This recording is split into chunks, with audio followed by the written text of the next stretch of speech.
இந்த சேனலை இன்னும் நீங்கள் சப்ஸ்கிரைப் பண்ணலைன்னா உடனே சப்ஸ்கிரைப் பண்ணுங்க. கூடவே பெல் பட்டனையும் கிளிக் பண்ணுங்க. இன்னைக்கு நம்ம பார்க்க போற டாபிக் என்ன அப்படின்னா, தானத்தில் சிறந்தது அன்னதானம். மனிதனிடம் கட்டாயம் இருக்க வேண்டிய தானம் நிதானம். பதறாத காரியம் சிதறாது என்பார்கள். அதேபோல் நிதானத்தோடு இருந்தால் மட்டுமே நிம்மதி கிடைக்கும். தானத்தில் நிதானம் முக்கியம்தான். ஆனால் அதைவிட முக்கியமானது பிறரின் பசியை போக்கும் அன்னதானம். மனிதன் போதும் என்று சொல்லக்கூடிய ஒரே தானம் அன்னதானம்தான். அன்னதானத்தின் சிறப்பு: ஒருவரிடத்தில் பொன், பொருள், ஆடை, ஆபரணங்கள், பணம் கொடுத்தால் இன்னும் கொஞ்சம் தரலாமே என மனம் எதிர்பார்க்குமே தவிர போதும் என்று சொல்வதில்லை. ஆனால் சாப்பிடும்போது வயிறு நிறைந்தவுடன் போதும் என்று கட்டாயம் சொல்லித்தான் ஆக வேண்டும். ஒருவருக்கு வயிறார உணவை அளித்தால் மனம் நிம்மதி பெறும். இதை பெரும்பாலானோர் அனுபவத்தில் உணர்ந்திருப்பார்கள். போதும் என்ற சொல்லே அன்னதானம் செய்பவர்களுக்கு போதுமான செல்வத்தை கொடுக்குமாம். எனவேதான் எல்லா தானங்களிலும் அன்னதானமே சிறந்தது என்று சொல்லி வைத்திருக்கிறார்கள்.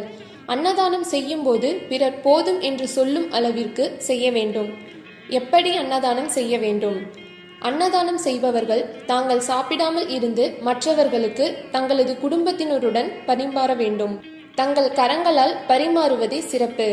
பெரிய அளவிற்கு அன்னதானம் செய்ய முடியாதவர்கள் கூட சிறிய அளவில் தங்களால் முடிந்ததை செய்யலாம். அன்னதானத்தை தங்கள் மேற்பார்வையில் முறையாக செய்ய வேண்டும். எப்போதெல்லாம் அன்னதானம் கொடுக்கலாம்? வாரம் ஒருவருக்கு அல்லது மாதம் ஒருவருக்கு உணவு வழங்கலாம். வருடம் ஒரு முறை விழாக்களை முன்னிட்டு அன்னதானம் வழங்கலாம். பிறந்த நாள், திருமண நாள், குழந்தைகளின் பிறந்த நாள், முன்னோர்களின் நினைவு நாள் ஆகிய நாட்களிலும் இறைவனுக்கு உகந்த நாட்களிலும் அன்னதானம் செய்யலாம். அன்னதானம் செய்ய இயலாதவர்கள் பசி என்று சொல்லி வருபவர்களுக்கு முகமலர்ச்சியோடு உணவளித்தாலே போதும். அதுவே அன்னதானத்திற்கு சமமானது. இதனால் இறைவன் உங்கள் இல்லத்திலும் உள்ளத்திலும் அமர்ந்து எந்நாளும் உதவி செய்வான் என்பது உண்மை. பாத யாத்திரை வருபவர்களுக்கும், ஸ்தல யாத்திரை வருபவர்களுக்கும், கிரிவலம் வருபவர்களுக்கும், நடந்து வருபவர்களுக்கும் கலப்பை போக்க பல இடங்களில் பலரும் உணவளிக்கின்றனர். அதன் மூலம் அவர்களது ஆத்மாக்கள் திருப்தியுடன் நம்மை வாழ்த்துகிறது. அன்னதானத்தால் கிடைக்கும் பலன்கள்: அன்புடனும் கருணையுடனும் செய்யும் அன்னதானங்கள் நம்முடைய அடுத்த பிறவி வரை பலன் கொடுக்கும்.